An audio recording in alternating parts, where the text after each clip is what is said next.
Bíblia na segunda carta de Paulo aos Coríntios. Estamos sem o Data Show hoje. Marcelo, eu vou te pedir que você acenda a luz, depois você desce ela para mim.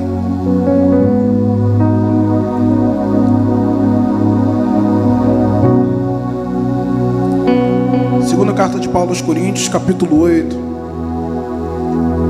Eu vou precisar estar lendo um pouco mais do que de costume. Preciso ler os 2 capítulos para que a gente tenha a riqueza do contexto.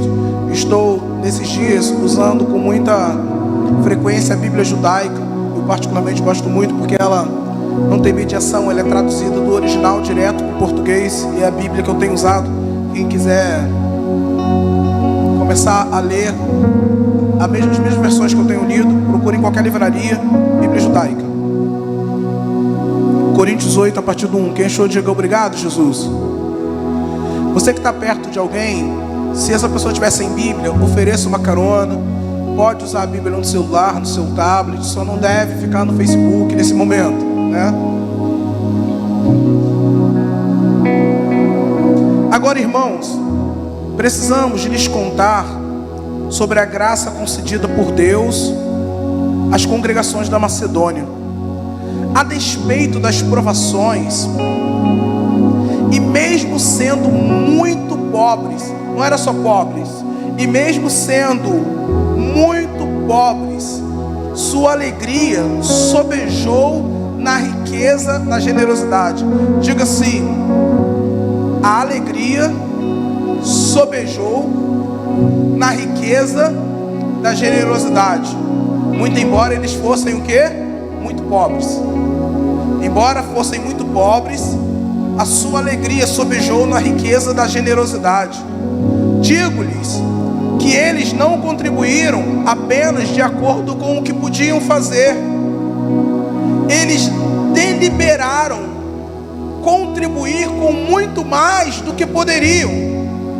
Eles nos imploravam e pediam que lhes concedêssemos o privilégio de participar desse serviço prestado ao povo de Deus. Ah, irmão, o que é isso? Eu estava vendo a irmã Sandra na África agora, coisa de 15 dias atrás, em uma tribo onde várias pessoas do Brasil foi levar, não é uma tribo, é um povoado, foi levar alimentos, roupas, mantimentos, um povo pobre. E na hora do ofertório ela filmou. E aquele povo pobre, eles vinham dançando, trazer oferta. E a igreja lotada. E era notório, está no Facebook da Sandra, a alegria que aquelas pessoas tinham em vir ao altar trazer as suas ofertas. E quando eu olho para esse texto, é exatamente o que vem ao meu coração. Os macedônios, presta bem atenção, eles imploravam, povo muito pobre, eles imploravam e pediam que lhes concedêssemos o privilégio de participar desse serviço prestado ao povo de Deus. Não havia manipulação ou promessa de algo que Deus não tinha prometido. Não havia uma barganha, uma teologia da prosperidade. Não, eles imploravam: por favor, nos deixem fazer parte disso. Além disso, eles não o fizeram da forma que esperávamos. Dedicaram-se em primeiro lugar ao Senhor, diga primícia, isto é, pela vontade de Deus a nós. Tudo isso nos compeliu a solicitar a Tito que trouxesse a mesma dádiva graciosa para ser completada por vocês, porque ele já lhe dera início. Do mesmo modo que vocês se destacaram em tudo, na fé, nas palavras, conhecimento, na diligência multiforme, no amor por nós, destaquem-se também nessa dádiva. Ou seja, Paulo estava escrevendo aos Coríntios a respeito do que estava acontecendo entre os macedônios. E ele vira e fala o seguinte: vocês se destacam na fé, na palavra, no conhecimento, na diligência e no amor, mas eu espero que vocês também se destaquem na mesma dádiva que esse povo pobre, os macedônios, se destacaram. Não estou lhes ordenando nada. Isso aqui, irmãos, que faz o evangelho ser evangelho. Não tem manipulação. Observe que Paulo diz: Não estou ordenando nada, apenas contrasto o caráter genuíno de seu amor com a diligência alheia, porque vocês sabem quão generoso foi nosso Senhor Yeshua, o Messias. Por causa de vocês, ele se tornou pobre, apesar de ser rico, para que fossem enriquecidos mediante a sua pobreza. Ele se tornou pobre, apesar de ser rico, para que vocês pudessem ser ricos através da sua pobreza. Queridos, não se distraiam nem por um único segundo. Deus tem coisas muito, muito preciosas para repartir contigo hoje. Como disse, eu estou apenas dando a minha opinião referente ao assunto.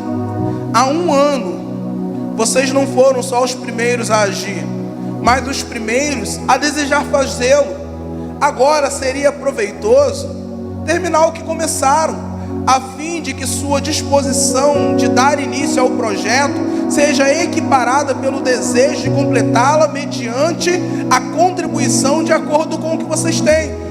Vocês foram os primeiros a dar início nisso tudo. Agora vai até o fim. Façam isso com plenitude. Se a disposição de contribuir existe, a aceitação da dádiva será avaliada pelo que vocês têm, não por aquilo que vocês não têm. Aliviar o sofrimento alheio não lhes deve custar nenhuma dificuldade. Vamos repetir essa frase exatamente conforme diz a Bíblia judaica? Diga-se assim para o teu irmão: aliviar o sofrimento alheio não deve lhe custar nenhuma dificuldade. Não deve lhe causar nenhuma dificuldade, mas deve existir algum tipo de reciprocidade. Neste momento, o que lhes sobra, nesse exato momento, aquilo que te sobra, preste bem atenção, pode ajudar a quem passa por necessidade. Nesse exato momento, aquilo que para você sobra, pode ajudar alguém em sua dificuldade, em sua necessidade, para que quando passarem por necessidade também, a plenitude de alguma outra pessoa, a plenitude alheia, lhes possa ser ajuda. Desse modo há reciprocidade, como diz a Escritura: quem juntou muito, nada teve de extra, e quem juntou pouco, não teve necessidade de nada. Generosidade, a pessoa repartiu, juntou pouco e não teve necessidade. Agradeço a Deus por tornar Tito tão dedicado a vocês quanto a nós, porque ele não só respondeu a nossa exortação, mas por ser dedicado, se dirige a vocês por iniciativa própria. Com ele enviamos o irmão cujo trabalho pelas boas novas é elogiado em todas as congregações. E não é só isso, ele foi designado pelas congregações para viajar conosco, a fim de podermos ministrar essa obra de caridade que dará glória a Deus e demonstrará nossa disposição de ajudar. Nosso objetivo em tudo isso é mostrar que nossa conduta, ao lidarmos com essa grande soma, é irrepreensível, porque nos esforçamos para fazer o que é certo, não apenas aos olhos de Deus, mas também aos olhos de outras pessoas. Com esses dois irmãos segue outro, cuja diligência foi testada muitas vezes e de formas diversas, mas que agora está mais aplicado pela grande confiança de vocês. Com relação a Tito, ele é meu companheiro que trabalha comigo a favor de vocês, e os outros irmãos são enviados das congregações e trazem glória ao Messias. Dessa forma, o amor que demonstrarem por esses homens justificará nosso orgulho, o orgulho que temos de vocês, e por eles e por meio deles, pelas congregações que os enviaram. Eu preciso continuar lendo, mas vamos pegar até aqui. Paulo, ele está escrevendo uma carta aos Coríntios, dizendo que está enviando alguns irmãos a eles, preparando o caminho de Paulo. Como ele não estava em Corinto, ele está dando um relatório do que estava acontecendo ali. É mais ou menos assim: ele estava dizendo para os coríntios o que ele tinha vivido entre os macedônios, mas durante o tempo que ele estava com os macedônios, ele também falava muito sobre os irmãos de Coríntios. E no capítulo 9, observa que ele vem desafiando a igreja a ser excepcional também no repartir financeiramente. Vocês foram os primeiros a dar início nisso. Vocês foram os primeiros, vocês são diligentes em tudo. Mas eu lhes desafio a serem também nisso. Aquilo que hoje sobra para vocês pode servir a quem tem necessidade. Tem que ter reciprocidade. Ajudar a quem precisa não pode ser nenhuma dificuldade para vocês. E ele está falando isso sob um parâmetro de um povo que tinha uma generosidade extrema, ainda que sendo provado em uma pobreza extrema. Eles imploravam para que Paulo lhes deixasse participar. É como se de repente uma pessoa pobre da igreja quisesse contribuir financeiramente e eu falasse: não, irmão, não faz isso não, eu sei que você não tem nem para você mesmo. Era mais ou menos como se fosse isso. E a pessoa me dissesse: não, pastor, eu tenho que ajudar, eu tenho que fazer parte daquilo que Deus está fazendo na terra, me deixa, pelo amor de Deus, contribuir. Era isso que Paulo encontrou no meio de um povo pobre. E escrevendo aos Coríntios, ele fala o seguinte, capítulo 9 agora: não existe nenhuma necessidade que eu escreva a vocês sobre oferta para o povo de Deus. Sei quão desejosos estão e me orgulho disso junto aos macedônios. Ou seja, eu sei o desejo que vocês têm de ofertar. Ele falando para os coríntios. Inclusive eu me orgulho disso aqui. Eu falo para eles a respeito de como vocês são. Eu digo-lhes, a Caia está pronta desde o ano passado, e seu zelo foi o incentivo da maioria deles. No entanto, envio irmãos para que o nosso orgulho em relação a vocês neste aspecto pontual não seja vão. Ao contrário, estejam prontos, como lhes disse. Ou seja, eu estou mandando o povo aí, eu estou avisando para vocês não passarem vergonha e para que aquilo que eu falo de vocês não caia por terra. Então já se preparem, porque se alguns macedônios me acompanharem e os encontrarem despreparados, seríamos humilhados por termos estado tão confiantes. É como eu dizer assim, ó: não, hoje nós vamos almoçar, irmãos, pega os 4 aqui comigo, hoje nós vamos almoçar na casa do Jackson. Na casa do Jackson, todas as vezes que a gente chega lá, tem uma mesa posta, tem um café, e tem um aipim lá na panela com a manteiga derretendo, e tem um café com leite, com leite da roça. E eu faço igual propaganda, vamos lá. E todo mundo criou expectativa, porque ficou um ano me ouvindo falar da generosidade e da hospitalidade do Jackson. Eu chego na casa de Jackson, todo mundo na maior expectativa, e chega lá, mesa vazia, um copo d'água, Jackson meio assim, meio sem graça, pega lá um biscoito creme crack murcho, com um café, com um chafé daquele transparente que você vê a pessoa pelo outro lado, parece a visão através de uma lente da Ray-Ban, você vê um negócio meio amarelado além do copo. Então Paulo está dizendo o seguinte: se eu chegar aí e vocês estiverem despreparados, eu vou ser muito humilhado, porque eu passei esse tempo todo falando de quão generosos vocês eram. Então eu estou mandando alguns irmãos na frente para avisar que eu estou indo. Então se preparem. Em qual aspecto, irmãos? Na generosidade financeira. Se preparem nesse aspecto. Irmãos, a gente está lendo o quê? Alguém aqui comigo? Estamos lendo o quê, irmãos? Bíblia purinha. Não tem nenhuma invenção de moda. Nós estamos lendo a Bíblia. Fala assim para o irmão: tudo que você está ouvindo é Bíblia purinha, tá? Seríamos humilhados por estar tão confiantes. Isso sem mencionar como que vocês também se sentiriam constrangidos. Portanto, achei necessário dizer a alguns irmãos para irem na minha frente e prepararem a dádiva prometida na plenitude do tempo. Dessa forma ela estará pronta quando eu chegar, e será uma dádiva genuína, não algo arrancado sob pressão. Porque está dizendo o seguinte: se vocês não se preparam e eu chego com o povo, vocês vão se sentir pressionados a ter que fazer alguma coisa, e não vai ser uma dádiva genuína. Vocês não estariam fazendo isso genuinamente, como a gente Quem além de mim já teve o desprazer de ir em um culto aonde você foi coagido a dar até o que você não tinha e não foi genuíno? Você deu por pressão, você deu por medo de qualquer coisa. O que ele está falando é: se preparem para ofertar, para que seja genuíno. Se prepare para ofertar, para que seja genuíno e não por pressão. Eis o ponto. Eis o ponto. Quem semear com moderação, colherá com moderação. Nas versões mais tradicionais, quem semeia pouco, colhe pouco. Quem semeia muito, colhe muito. Cada pessoa deve contribuir com o que decidiu no coração, não de má vontade, nem sob compulsão, porque Deus ama quem contribui com... Olha para a cara do seu irmão, vê se ele está alegre em ouvir essa palavra até agora. Vê se você vê alegria nele, ou se ele já está preocupado. Quanto que essa palavra vai me custar?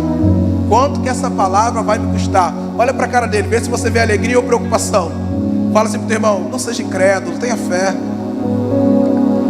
Lembra do capítulo 8? A medida não é o que nós não temos, a medida sempre será aquilo que nós temos. Deus ama quem contribui com alegria. Além disso, Deus é capaz de provê-los. Provisão. Diga assim para quem está ao seu lado: o meu Deus é o Deus da provisão. Fala isso para 5 pessoas: Deus é o Deus da provisão. Deus é o Deus da provisão. Deus é o Deus da provisão. Deus é o Deus da provisão. Deus é o Deus da provisão. Ele é Jeová Jirê. Quando Abraão sobe no monte e no momento de sacrificar Isaac aparece um cordeiro no arbusto, ele dá o nome daquele monte: o monte do Senhor proverá. É a primeira vez que Deus é chamado de Jeová Jirê, Yahvé Jirê, o Senhor proverá. E Paulo vira e diz aqui para o povo: eu creio. Além disso, Deus é capaz de provê-los com toda dádiva graciosa em abundância. Se a dádiva de vocês for genuína, Deus lhes proverá com dádiva em abundância, com toda dádiva graciosa em abundância, para que sempre, irmão, chega a ser redundante, preste bem atenção, para que sempre e de toda forma vocês tenham as próprias necessidades supridas e sejam capazes de contribuir abundantemente para toda boa causa. Aí a gente fica assim: pô, mas Paulo está dizendo que o povo tem que contribuir. Caramba, só que o que a gente não está lendo é o texto todo. O apóstolo Paulo está falando que se você semeia sem moderação, você colhe com moderação. Ou seja, se você é generoso e se a sua dádiva é verdadeira, Deus te proverá com toda dádiva graciosa em abundância, para que sempre, quando, irmão? Sempre e de toda forma, vocês tenham as suas próprias necessidades supridas e sejam capazes de contribuir abundantemente. Irmão, só pode dar muito quem tem o quê? Misericórdia, irmão. A gente tem que romper com esse principado do Brasil. A gente tem que se desligar de mamon. A gente tem que romper. Como que esse assunto agride? Só pode dar muito quem tem o quê, irmão? Muito. A Bíblia está dizendo que Deus me proverá de maneira que eu sempre e de toda maneira tenha a minha própria necessidade suprida. E além disso, eu tenho a capacidade de contribuir abundantemente para toda boa causa. Eu creio nessa palavra. Eu quero poder contribuir abundantemente para toda obra, porque só pode dar quem tem. Como diz a Torá, Ele deu com generosidade ao pobre. Sua justiça durará para sempre. Aquele que dá a semente a quem planta. Quem dá a semente para quem planta, nesse caso, é Deus. Eu só tenho semente para plantar porque Ele me deu semente. Senão eu não teria o que plantar. aquele que dá a semente ao que planta e o pão como alimento, suprirá, de novo Paulo falando de provisão para quem é fiel, suprirá e multiplicará sua semente. Eu estaria dando glória a Deus, o Senhor multiplicará a sua semente, aumentará a colheita da justiça de vocês, vocês serão enriquecidos de toda forma. Isso é promessa no Novo Testamento, promessa de Deus para a igreja neotestamentária. Isso não é teologia da prosperidade, isso é Bíblia, isso é Deus, isso é ação do Espírito Santo, isso é o Senhor equipando a igreja para sustentar o seu reino na terra. Com quem o Senhor poderá contar nesses dias? O Senhor te enriquecerá. Eu não creio, não sou ganancioso. Aí que tá, irmão. Esse cara generoso, ele não busca riqueza, ele busca abençoar. A riqueza é uma consequência na vida dele, até porque o ganancioso nunca teve parte com Deus. Abre os nossos olhos espirituais, Senhor. Que o amor lance fora o medo. Vocês serão enriquecidos de toda forma, para que vocês possam ser generosos em tudo. Generosos em que, irmãos? Em tudo. E por nosso intermédio, a generosidade de vocês faça as pessoas agradecerem a Deus. Oh, irmão, é o Thomas chegar na casa de uma pessoa, falar: Deus me mandou vir aqui trazer 50 reais para você. E essa pessoa dobra o dinheiro e fala: obrigado, Senhor, pela sua provisão. A generosidade de vocês façam as pessoas agradecerem a Deus. Ser um instrumento dos céus na terra. Por intermédio, a generosidade de vocês façam as pessoas agradecerem a Deus, porque a participação nesse serviço sagrado. Paulo está tratando a generosidade financeira como um serviço a Deus, um serviço sagrado.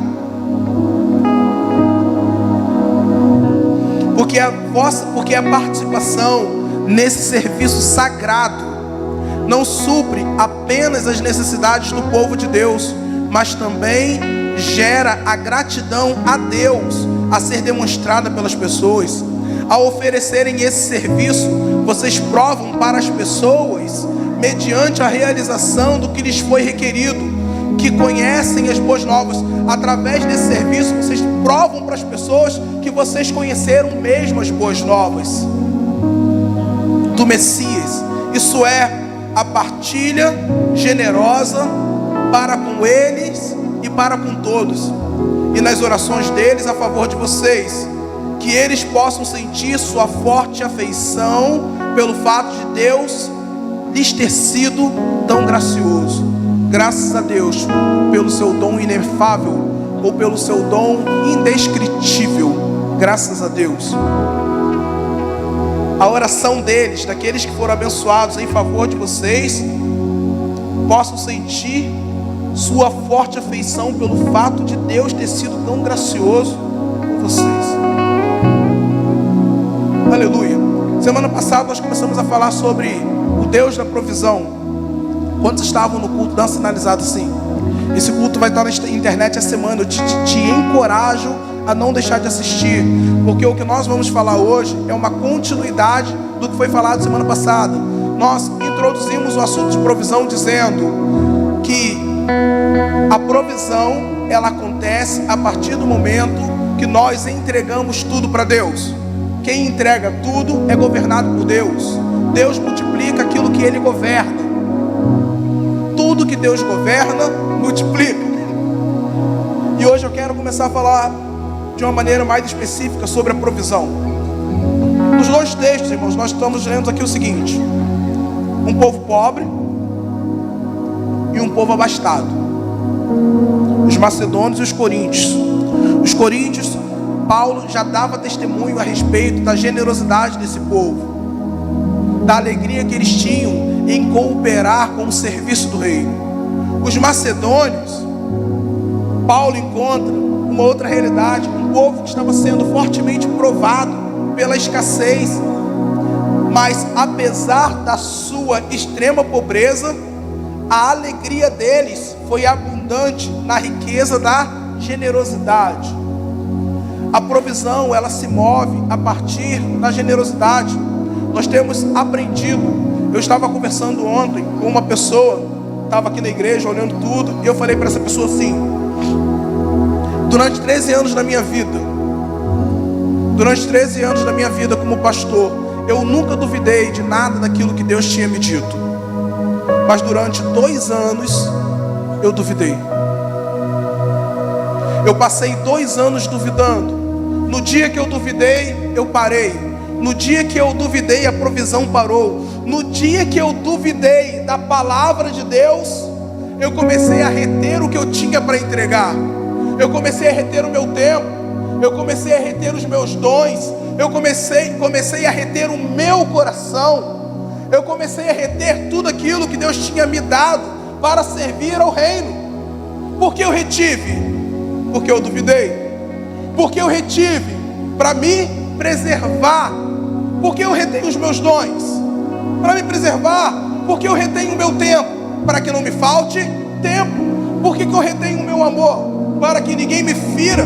Porque eu retenho o meu dinheiro para que não me falte. Porque eu retenho o alimento que eu poderia repartir para que, abençoando o outro, não falte para mim. A retenção, ela é o fruto da incredulidade, é o fruto da desconfiança, é o fruto da desistência de confiar na palavra de Deus.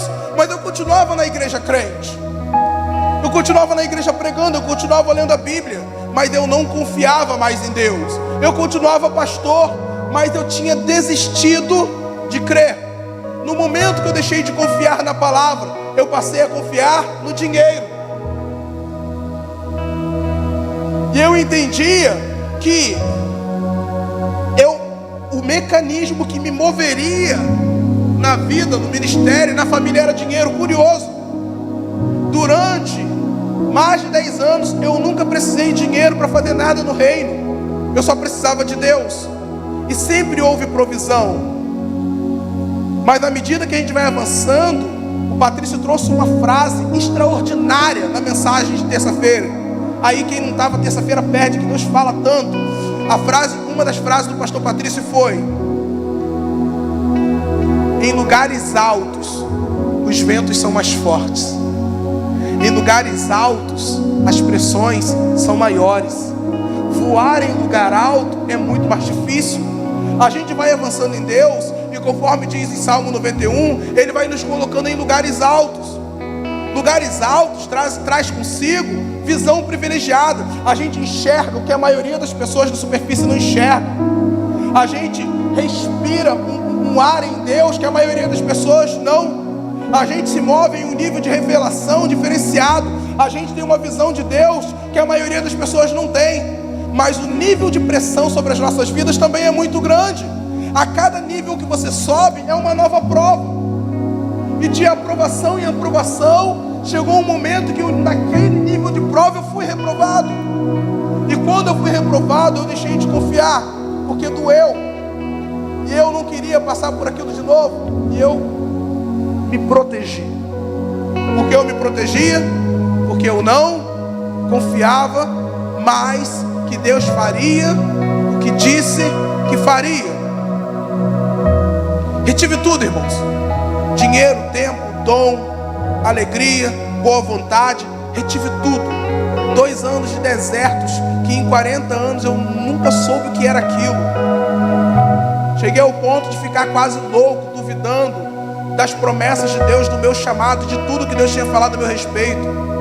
Em 2 anos eu quase destruí o que tinha sido construído em décadas. O que Deus fez para me mimar, irmãos? Eu passei a acreditar que o que eu precisava para voltar a me mover era de dinheiro. E o dinheiro veio. Não, irmãos, Deus não sustenta os nossos caprichos. Fala isso com o teu irmão. Deus não fere seus princípios. Deus não fere seus princípios. Eu fazia de tudo, irmão. Fazia de tudo em meu nível de justiça. Mas eu não entregava tudo. Havia reservas. Havia reservas. A provisão acontece quando a gente decide confiar. Eu entendi, e o Espírito restaurou a minha lucidez. Eu entendi que a moeda do reino não é dinheiro, a moeda do reino é fé. Fé é o que, irmãos? Fé é confiança extrema. Eu usei o exemplo aqui do pastor Ricardo que se lançou. Eu não vou te fazer lançar não, vem cá rapidinho, só para eu ilustrar o que eu fiz para quem não estava no dia.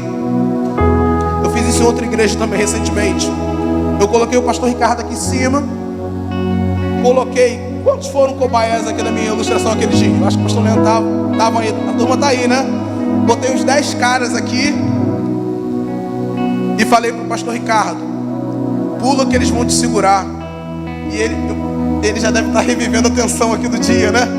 E ele ficou tenso, e ele, que tem sempre muita boa vontade em interagir comigo, ele olhou para mim tipo assim: você não vai me fazer. Lógico, ele imaginou que seria uma ilustração, que no final ele não precisaria pular. E eu fiz um cálculo simples. Nós devemos ter aqui os 10 homens. Eu falei: cada homem desse tranquilamente segura 50 quilos, um saco de cimento. 10 homens daria o equivalente à capacidade de segurar 500 quilos. Quanto você pesa? 70? Um poder, uma capacidade, um potencial de sustentar 500 quilos. Daria conta de sustentar 70? Daria. Aí eu virei para ele e falei assim: você acredita que esses caras juntos têm o poder necessário para te aguentar? Ele falou assim: sim, eu confio. E por que você não se lança? Não sei se eles vão me segurar. E eu falei: é igual ao nosso relacionamento com Deus. A gente acredita que Deus é todo poderoso. A gente acredita que Ele tem poder para multiplicar a nossa semente abundantemente. A gente crê que se a gente se lançar nos braços dele, além das nossas necessidades serem supridas, nós para sempre, nunca mais haverá escassez nem na nossa vida, e teremos o necessário para abençoar outras pessoas, financeiramente, emocionalmente, espiritualmente. Nunca mais teremos deserto, escassez de palavras de vida. Nunca mais teremos escassez de paz. Nunca mais teremos escassez de dinheiro, de provisão. A gente sabe disso tudo. Mas na hora de se lançar, o que está em questão não é a informação de que se Deus tem poder ou se não tem. A informação é se eu confio que Ele vai fazer o que Ele disse que vai fazer. Poder para fazer eu sei que Ele tem. Agora, se Ele vai fazer é outra história. Eu acredito realmente nisso. Obrigado, pastorzão. E Deus fala: você confia? Confio. Então se lança. Você confia? Confio. Então se lança. Você confia? Confio. Então entrega tudo. Então você não confia. Aí agride, porque a gente é crente. Qual é o crente que quer ser chamado de incrédulo, irmão? Agride. Vira para quem está do lado e fala assim: incrédulo. Faz cara de bravo e fala para ele: incrédulo. Pergunta para ele se ele gostou de passar por isso. Pergunta para ele: foi bom? Ninguém gosta. Agora vira para ele e fala assim: fervoroso, vencedor, multiplicador. Não é bom? Mas Deus não sustenta o nosso ego, irmão. Ele trata a gente como a gente é, para que Ele possa corrigir as nossas fontes, para que Ele possa nos levar a lugares altos. E quando o Ricardo pulou, foi uma coisa linda, irmãos. Os caras seguraram ele. Eu falei: quando a gente se lança, a Bíblia fala que o Senhor nos coloca em lugares altos. Aí levantaram. E eu falei: e nos lugares altos a gente voa com asas como águia. E começaram a levar o pastor Ricardo para lá e para cá. E ele começou a balançar o braço. Foi uma coisa linda. Mas para o Senhor me levar, me colocar em lugares altos, eu tenho que estar em seus braços. Aí a gente canta: em seus braços é o meu descanso. Mas para a gente estar nos braços dele, para a gente descansar, a gente tem que estar nos braços dele. Eu esqueci seu nome, marido da Rebeca. André, vem cá, André, traz seu filho, por gentileza. Qual o nome dele? Davi. André e o Davi. É só nome de gente top na Bíblia, né? Nos Nos braços do André, vira para a igreja. O Davi tem o que, irmão? Aqui é descanso, aqui é provisão, aqui é consolo. Se você estivesse lá fora, com o Davi no seu braço, viesse um vento muito frio, o que você faria? E daí? Estivesse no meio de um monte de bala perdida, o que você faria?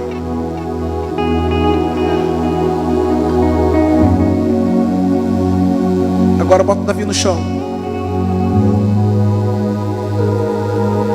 Cabeça só mordomia, Davi. Olha ali, fazendo o meu próprio caminho. Protege o Davi agora, no dia mau. Onde o Davi está?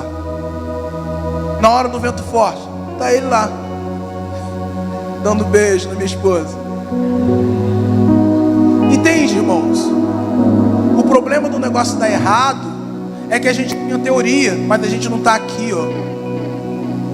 Para eu estar nos braços dele, eu tenho que entregar o que, irmão? Pega o Davi lá para mim, por favor. Acabei com tua mordomia, Davi, pela segunda vez. Aqui há provisão, há descanso, há cuidado. Mas quem guia o meu destino? Provavelmente se botar o Davi de novo, ele vai querer ir para o colo da pastora. Vai para lá, André. Mas quando eu estou nos braços dele, é ele quem me guia. Porque eu entreguei o que, irmão? Tudo. O cabo de guerra acaba. Eu tenho provisão, eu tenho descanso, mas o meu destino é dele. O meu dinheiro é dele. Chega no final do mês eu falo: Senhor, o dinheiro é teu, o que o Senhor quer fazer com esse dinheiro? Não sei. Senhor, a família é sua. O Senhor me confiou, eu sou um mordomo. O que o Senhor quer fazer com a minha família? Eu não posso levar minha família para onde eu quero, ela é sua. Esse dom que o Senhor me deu, eu sei cantar, eu sei administrar, eu sei escrever, eu sei servir, eu sei varrer. Como o Senhor quer usar esse dom? Obrigado, André e Davi. Uma salva de palmas para o André e para o Davi. Irmãos, eu contei um exemplo aqui semana passada de uma experiência que eu tive. Eu era garotão, eu devia ter uns 16 anos. Eu ainda não tinha sido iluminado, não tinha conhecido a minha esposa. Então eu tinha uma namoradinha e na época a gente estava num lugar e eu não tinha dinheiro. E um amigo falou assim comigo: vamos, eu pago. Eu muito constrangido fui. Quando isso, só estou indo nos finalmente, porque hoje ela está aqui, estou brincando. E chegando na ocasião, ele pegou e fez assim, ó. Ele tirou a carteira dele, sem ela ver, colocou no meu bolso. Ele era um amigo assim, tipo irmão mais velho, 10 anos mais velho, já bem casado. E ele virou para mim e falou assim: gasta o que você quiser. O Zito. E eu sem graça, porque eu não sabia nem quanto tinha na carteira. E chegávamos em uma lanchonete, ele falava assim: o que você acha da gente lanchar? Ângelo tá com dinheiro. Ó, hoje eu vou tudo por conta do Ângelo. A carteira estava comigo, mas era de quem, irmão? Era dele. Eu ia até onde ele dizia que eu podia ir. Se eu me empolgasse com o negócio, falasse assim: vamos na concessionária então. Ele me olhasse feio, eu parava. A carteira estava comigo, mas não era minha. Se você entregou tudo para Deus, isso aqui é de quem? Ou é ou não é, irmão? Ou é ou não é? Pastor, mas eu vim domingo à noite, cheio de visitante na igreja. O senhor está pregando sobre dinheiro? Aí que está, o homem natural é uma desgraça. Eu estou pregando sobre confiança em Deus. Dinheiro é apenas um detalhe, muito relevante inclusive para a geração moderna. O apóstolo Paulo chama a generosidade financeira de missão sagrada, serviço sagrado. Serviço sagrado. A cooperação financeira é vista por Deus como um serviço sagrado. Um homem que confia a Deus a sua conta bancária, ele confia o seu tempo, ele não há reservas, irmãos. A questão do dinheiro, para a gente, é como um Isaac para Abraão, como a história, a liberdade de Moisés para Moisés, como o último punhado de farinha para a viúva, ou como pegar um vidro de azeite vazio e começar a derramar sem perspectiva nenhuma do que iria acontecer, ou pegar os seus últimos pães e peixes e entregar para o mestre, ou depois os seus pães que você levou porque você era prudente e entregou. E Jesus perguntou: quantos pães vocês têm? 7. Pergunta o Eliseu: Tempo que eu não falo isso, né? Jesus podia multiplicar com 3 pães.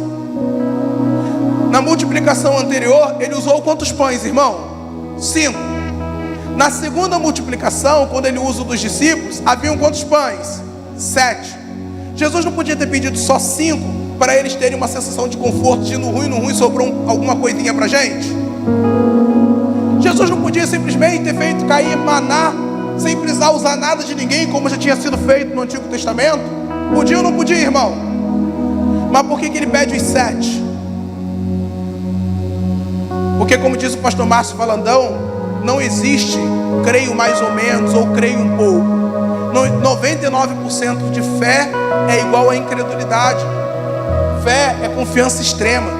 Fé é crer sem duvidar. A Bíblia fala que se nós crermos sem duvidar, eu sei que parece um pleonasmo, mas tem algumas redundâncias que elas são intencionais para reforçar a intensidade do conceito. Se você crer sem duvidar em seu coração, nada lhe será impossível. Nada lhe será impossível. E como é que eu vou chegar nesse nível de fé? Avançando nos pequenos desafios que o Senhor nos lança no caminho. Quando os discípulos temeram a tempestade, Jesus acalma o vento e o mar e chama eles de quê, irmãos? Homens de pequena fé. Eles já tinham fé, mas eles ainda não eram amadurecidos em fé. Aquilo era um desafio. Naquela ocasião eles foram reprovados. Jesus os envia de 2 em 2 e eles voltam radiantes, porque os enfermos eram curados e os demônios se sujeitavam a eles pelo nome de Jesus. Jesus lhes deu outro desafio, e nesse desafio eles foram aprovados. Existe um momento que eles estão diante de um outro demônio e eles não conseguem expulsar, e Jesus chama eles de novo de homens de pouca fé. Nesse desafio eles foram reprovados. Em alguns momentos reprovados, em outros momentos aprovados, em outros reprovados, em outros aprovados, mas o Senhor continuava desafiando a fé deles, para que a cada desafio eles pudessem crescer. A nossa experiência no campo da fé significa muito pouco, irmãos. Os caras eram especialistas em pesca. Jesus não era pescador, ele era carpinteiro. Eles pescaram o dia inteiro nos lugares que eles sabiam que eram estratégicos. Jesus manda eles voltarem. Eles tinham experiência, mas a confiança foi maior do que a sua experiência. Pela minha experiência administrativa, matemática não bate. Pela minha experiência profissional, eu já pesquei o dia inteiro. Eu não vou voltar, não vou cansar os meus homens. Eu não vou botar rede no barco de novo. As redes já foram lavadas. No campo da fé, pouco vale a minha experiência. A única coisa que conta quando o assunto é fé é confiança. E eles voltaram, e mediante a sua palavra, irmãos, foi uma pescaria extraordinária. Eles entendiam de peixes, mas Jesus entendia de milagres. Você entende de administração, ele entende de provisão, ele entende de multiplicação sobrenatural, ele entende de milagres. Foi ele que fez sair água da rocha, pão do céu, cordonizes voarem direto para a panela dos caras. Foi ele que mandou comida do boca de corvo. Foi ele que fez o vidro de 1 litro de azeite se multiplicar em litros e litros e litros, que se não tivesse faltado pote, eu falo até hoje, que até hoje já está caindo azeite lá em Israel, e aquela mulher teria sido conhecida no Guinness como a maior produtora de azeite da face da terra. Entende, irmãos? Por que é tão difícil confiar? Porque a gente não admite a nossa incredulidade. A minha sorte só mudou no dia que eu dobrei meu joelho e falei: Senhor, eu tenho sido incrédulo, perdoa-me, tem misericórdia de mim, restaura a minha visão, restaura a minha vida. Eu decido confiar. E voltei a me mover. O que eu tinha, irmãos, quando voltei a me mover? A mesma coisa que eu sempre tive, uma palavra sobre a minha vida. Enquanto havia movimento na casa da mulher, o azeite não parava. Acabou o movimento, acaba a provisão. Entende, irmãos? Enquanto houver fé, sempre haverá provisão. Diga isso para o teu irmão. Enquanto houver fé, sempre haverá provisão. Sempre haverá provisão na casa, na vida, no ministério de quem crê. No dia que eu decidi voltar a me mover, a provisão voltou a me alcançar. A gente estava fazendo essa obra aqui. Quem entende de obra sabe mais ou menos quanto isso custou. Pastor Leandro, Jackson, Deus estava usando os dois para desafiar minha fé.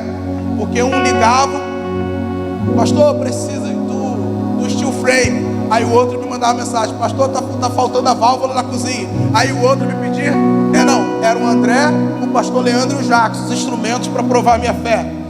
Um me pedia piso, o outro pedia rejunte, o outro pedia alumínio, e não tinha dinheiro. E eu falava: Senhor, a obra é sua.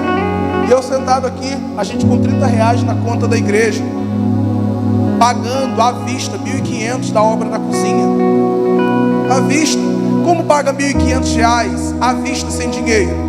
Com Deus, irmão. Deus não me deu dinheiro. Deus me deu o que, irmão? Provisão. Chegou um irmão para mim e falou: pastor, o que falta para a cozinha? Aí eu dei a lista. Quantos custa? Eu falei: sei lá, uns 1.000 e pouco. Vamos amanhã cedo lá comprar isso. Deus não me deu dinheiro. Deus podia ter dado dinheiro? Podia. Como Ele podia ter feito o milagre sem usar os pães dos caras.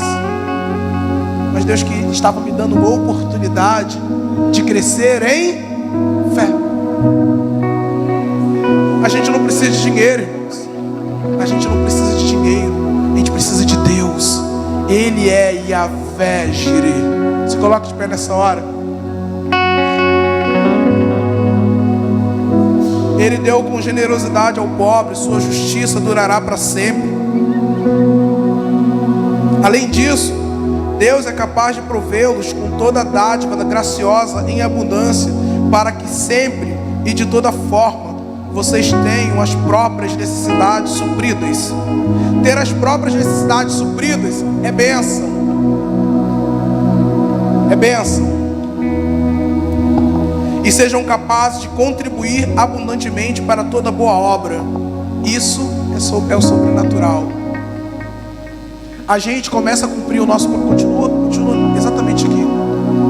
A gente cumpre o nosso propósito em Deus. Não é quando a gente é cheio, é quando a gente transborda, irmãos. A gente vai sendo cheio. Deixa eu fazer isso aí embaixo. Segura aqui para mim, pastor Ricardo.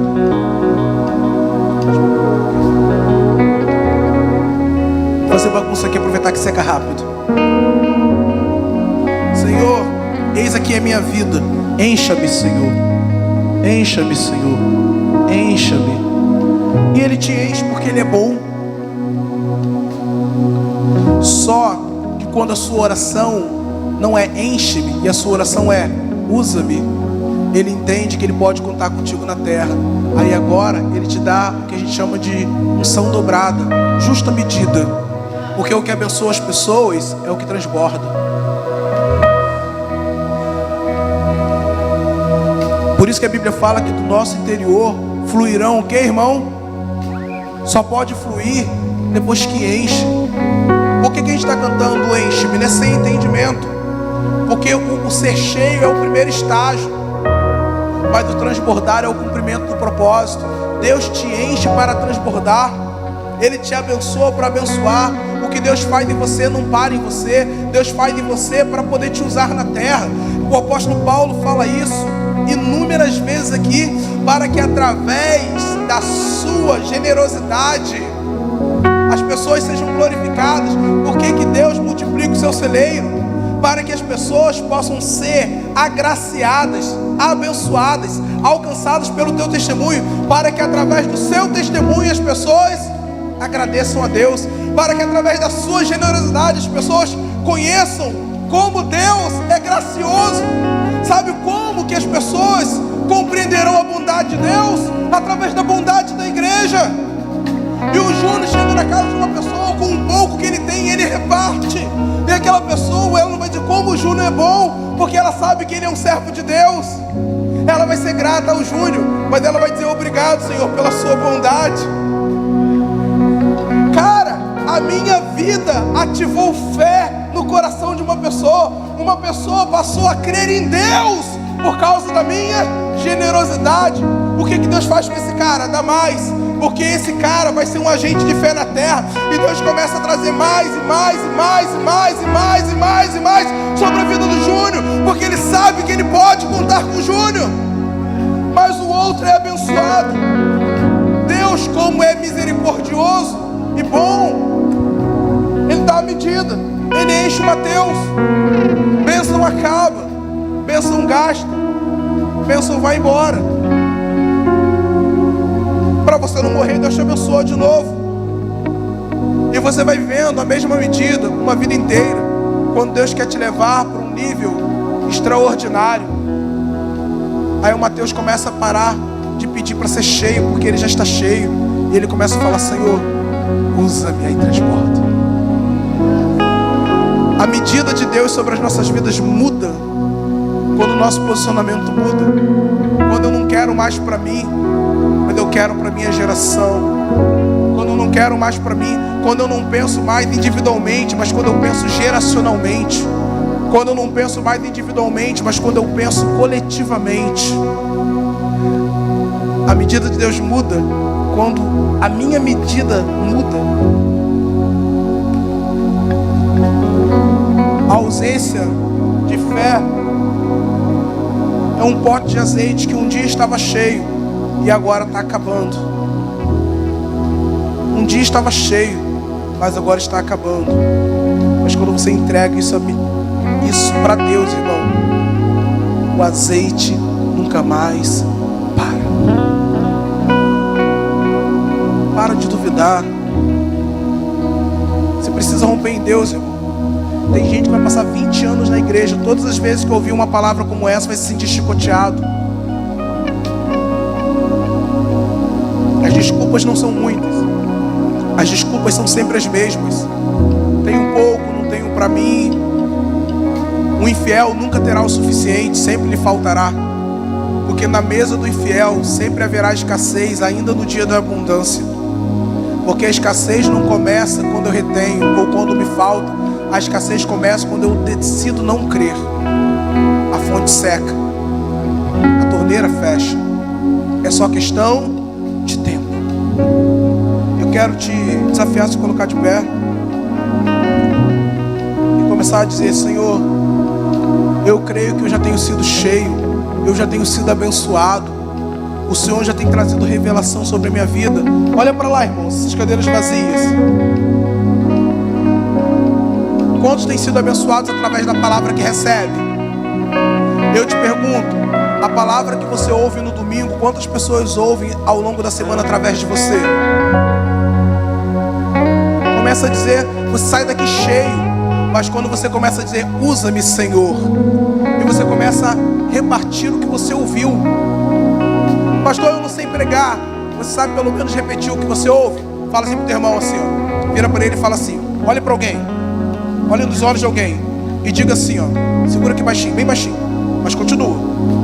Vira para essa pessoa, olhe nos olhos dela e diga seriamente assim, ó. Testando o som, 1, 2, 3. Pede para ele repetir o que ele ouviu. Repete para ele o que você ouviu. Você não sabe pregar, mas você sabe repetir o que você ouve, não sabe? Quem sabe repetir o que ouve? Reparte o que você recebeu. Você está sendo cheio por essa palavra? Reparta. Do que adianta ser cheio? Essa palavra, irmãos, ela se multiplica. Preste bem atenção. Todas as vezes que você fala para alguém sobre algo que você ouve, é como se você estivesse ouvindo de novo. Sabe por quê? Porque quando você fala, você também ouve. Ou seja, se a palavra me abençoou uma vez, quando eu falo dela, eu sou abençoado de novo. Quando eu falo pela terceira vez, eu sou abençoado pela terceira vez. Quando eu falo de novo, cada vez que eu falo da palavra, eu sou abençoado de novo. A minha fonte seca. Quando que eu perco essa palavra? Quando que eu me esvazio dessa revelação? Nunca mais. Nunca mais. Nunca mais. Olha para essas cadeiras vazias e começa a dizer: usa-me, Senhor. Usa-me, Senhor. Usa-me. Eu já tenho sido abençoado nesse lugar, mas agora chegou o tempo de eu abençoar. Eu já tenho sido cheio, mas agora chegou o tempo de transbordar. Eu já tenho sido alcançado, mas agora é o tempo de eu alcançar. Usa-me, Senhor, porque ninguém pode dar o que não tem. Quando eu paro de pensar individualmente, cura-me, usa-me, prospera-me, alcança-me, eu começo a dizer: eis-me aqui, eis-me aqui, eis-me aqui. Deus muda a medida sobre a minha vida, porque agora eu começo a transbordar. Quando eu estiver cheio, não para. Quando eu estou cheio, Deus começa. O que me classifica como discípulo é o transbordar. Ser cheio qualquer um é, mas a medida do transbordar é para aqueles que rompem em fé. Se Deus tem te desafiado, parte para cima, mete esse pé nas águas, entrega o pão, entrega o peixe, toca o cajado na rocha, dá ordem à rocha, toque no mar, entrega um punhado de farinha e azeite, pelo amor de Deus, ainda que seja o último. Se ele te pediu Isaac, dê. Não tem a ver com dinheiro, irmão, tem a ver com confiança. O dinheiro, para Deus, é até uma coisa simples, mas a gente vai ver a Bíblia inteira batendo nessa tecla, porque isso, desde que o homem pecou, significa muito. A nossa riqueza não está nesse plano, ela é eterna. Comece cantando assim, ó: enche-me, Deus. Será que o Senhor, nessa igreja local, eu olho para vocês e eu vejo um punhado de sementes? Como pastor, eu digo: Senhor, eu te entrego esse punhado de semente. É o Senhor quem dá a semente ao que planta. Domingo após domingo eu tenho plantado as minhas sementes nesse lugar, e é Ele quem multiplica a semente. E eu creio que nós estamos entrando em um tempo de multiplicação de sementes. Vamos, igreja.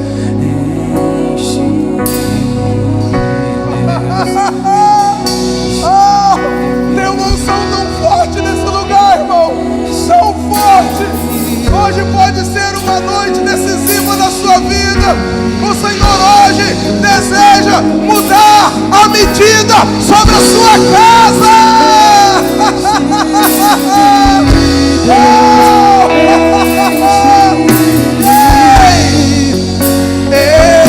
Enche-me, Deus. Enche-me, Deus. Igreja, queremos mais, Senhor. Enche, igreja.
Mas o sacrifício é comigo e contigo.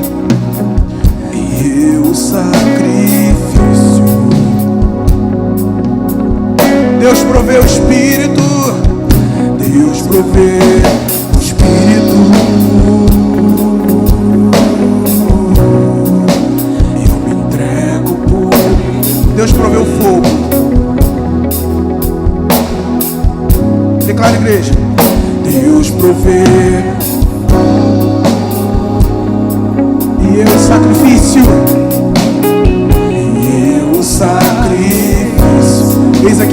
vida, Senhor. Tudo que tem é teu. Deus provê o Espírito.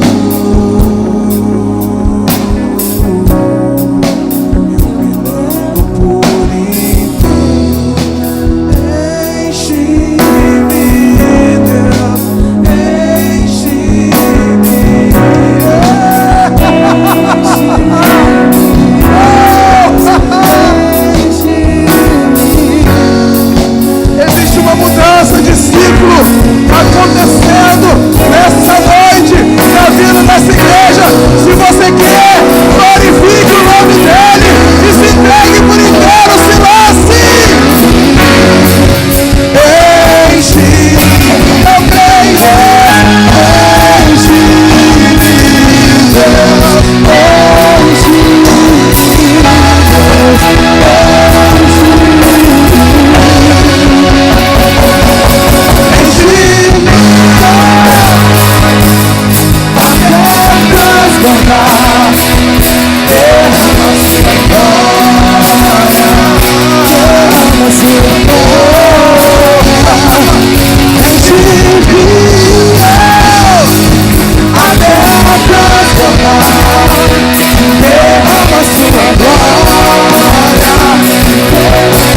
Eu quero ver a igreja clamar.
Portanto, não juntem riquezas, Mateus 6,19 em diante.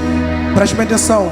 Não juntem riquezas para vocês na terra, onde traças e ferrugem destroem, onde os ladrões abrem à força e roubam.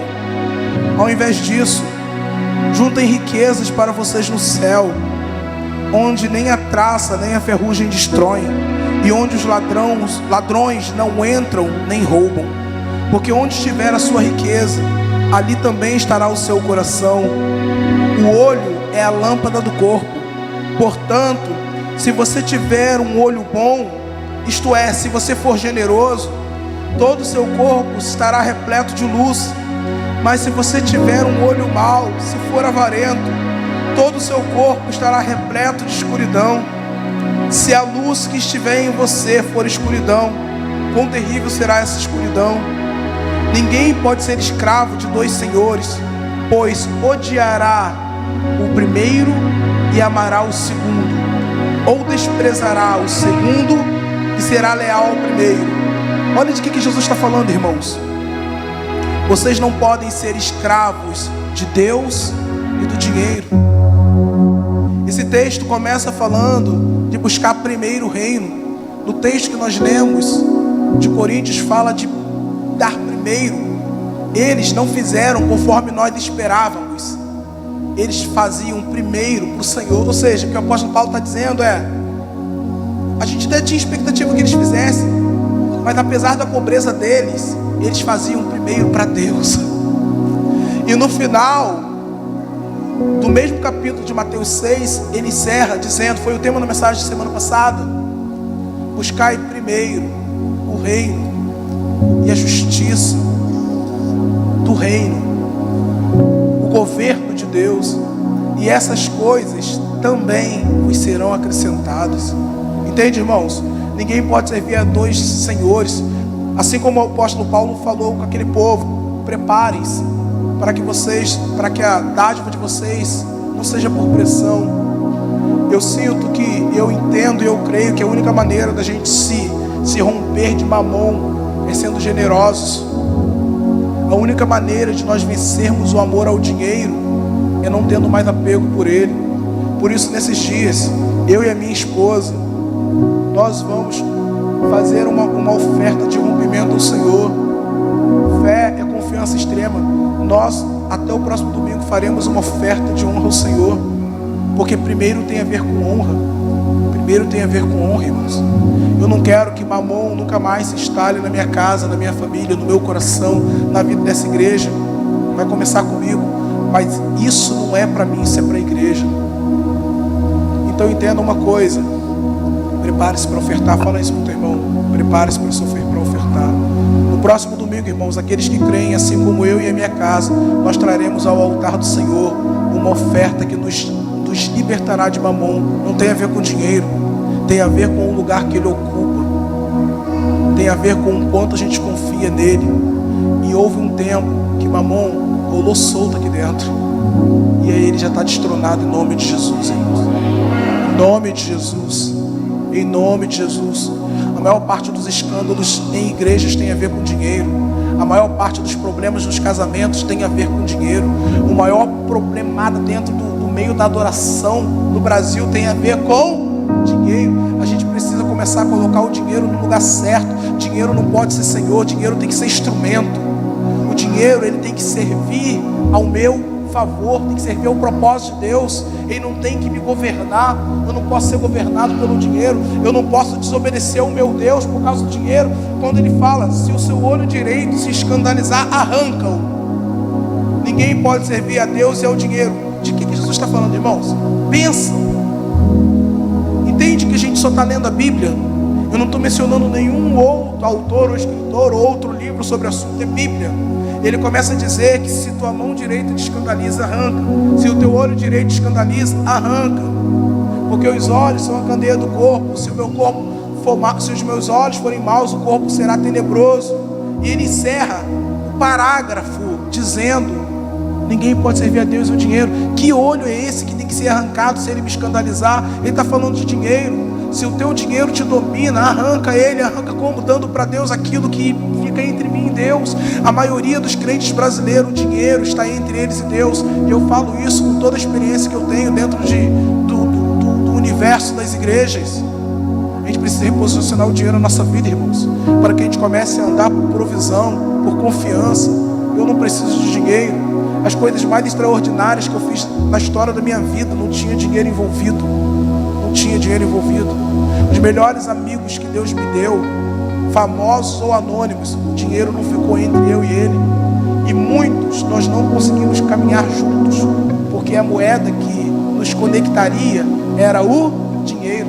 Por isso que muitos vieram e não permaneceram, porque o dinheiro estava entre a gente.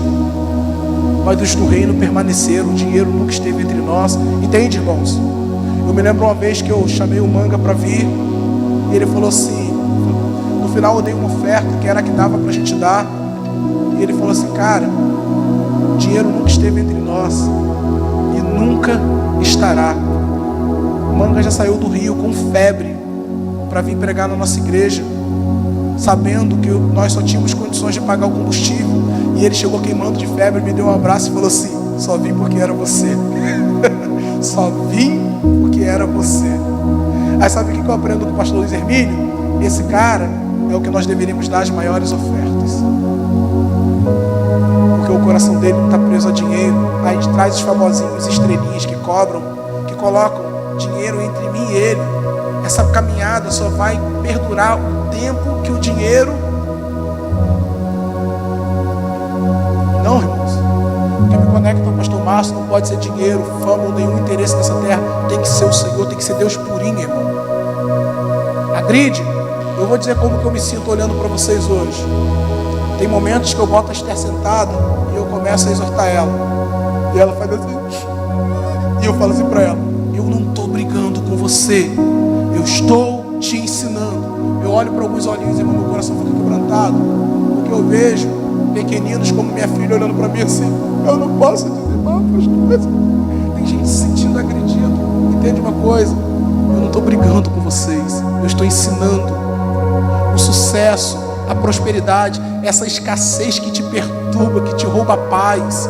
Eu preciso te ensinar a entrar no novo nível em Deus. Eu nunca mais vou terceirizar aquilo que Deus me trouxe para fazer. Eu ouvi isso do apóstolo Alexandre Macedo. Quem destrava a igreja é o anjo que Deus levantou sobre a própria igreja. Quem vai ensinar essa igreja a prosperar sou eu. Eu não vou trazer ninguém para vir aqui fazer campanha, surrupiar o dinheiro da igreja, botar no bolso e ir embora. Não, manipulando a palavra como já aconteceu no passado. Não, irmãos, a gente vai aprender Bíblia, tudo que a Bíblia ensina, e nós vamos aprender a andar por fé, irmãos. Por fé, irmãos.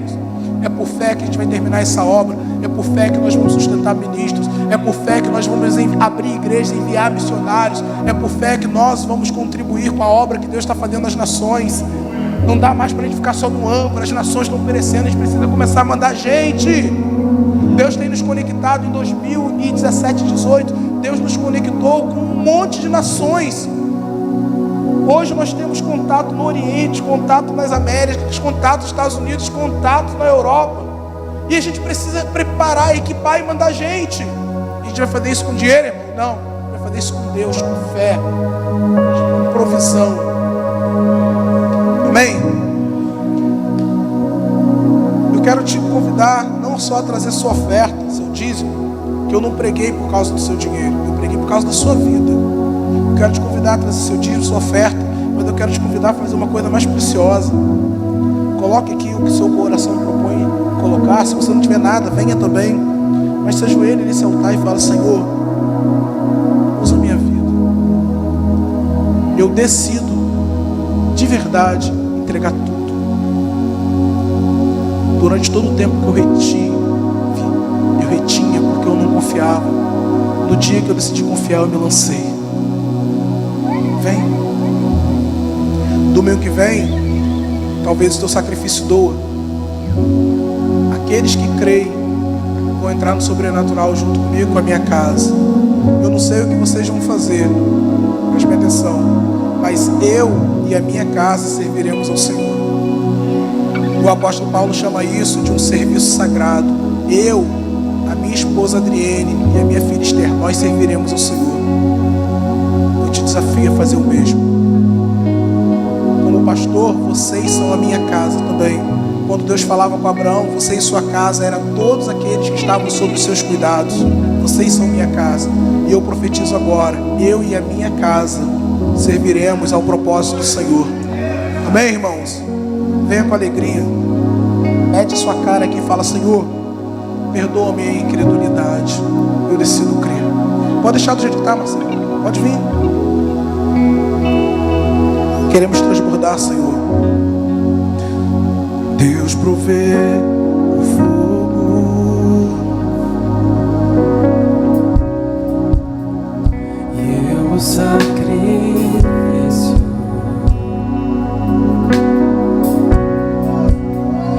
Deus provê o Espírito. Nunca mais teremos reservas com o Senhor, Pai. Deus provê o fogo.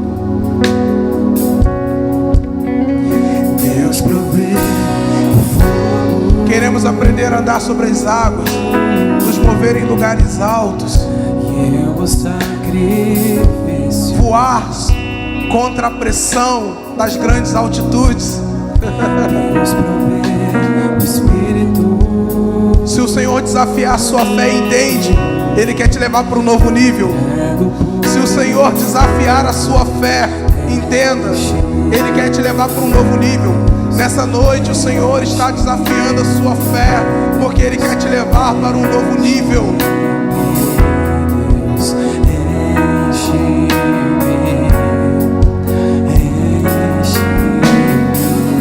Deus, enche-me, Deus, enche-me, Deus, enche-me, Deus, enche-me, Deus, enche-me, Deus,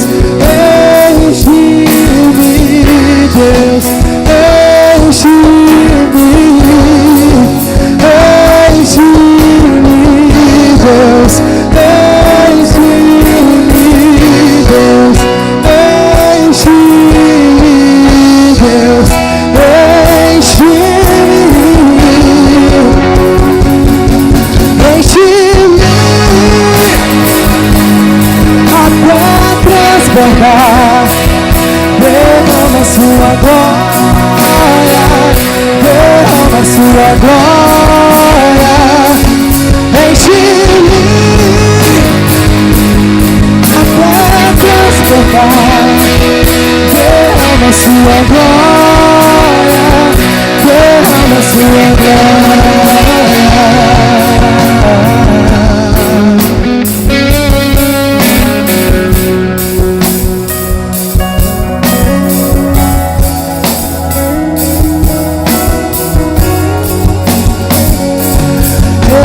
Entrego tudo a ti, tudo a ti, tudo a ti no teu altar. Entrego tudo a ti, tudo a ti, tudo a ti por completo. Entrego tudo a ti, tudo a ti, tudo a ti. Não pela metade, não pela metade, mas por inteiro. Tudo a ti, tudo a ti. Entrego tudo a ti, tudo a ti, tudo a ti eu me rendo. Entrego tudo a ti, tudo a ti, tudo a ti.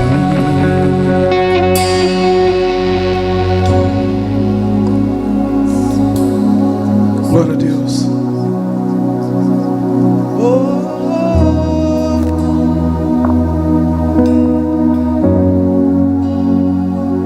Seja a vossa equidade notória a todos os homens, perto está o Senhor.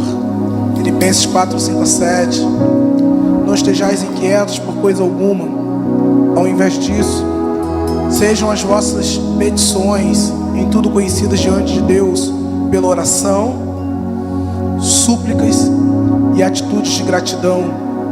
Fazendo isso, a paz de Deus, que excede toda a compreensão, guardará os seus corações e os vossos sentimentos em Cristo Jesus. Eu profetizo paz sobre a casa perturbada.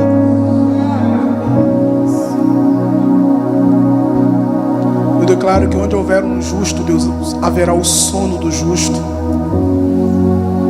Eu profetizo, Pai, que no próximo domingo nós teremos nesse altar testemunhos de milagres sobrenaturais, de quitação de dívidas, de resoluções de problemas antigos, de milagres no campo da provisão, Deus. Eu profetizo que nós teremos nesse altar testemunhos de curas físicas. Nós teremos nesse altar para edificação de pessoas, testemunhos de restauração de casamentos, restauração de ministérios. Eu declaro que a estéril dará filho. Eu declaro, Pai, que o seco, o sedento beberá e se tornará uma fonte de águas vivas. Eu declaro sobre toda a esterilidade ministerial neste lugar. Eu declaro a unção de multiplicação do céu, Pai. Eu declaro que cada filho do Senhor será um multiplicador nessa terra, nessa casa, nesse bairro, nessa cidade, nesse estado, nessa nação, nessa geração, nas nações, Pai. Usa-nos, Senhor. Usa-nos, Senhor. Usa-nos, Senhor.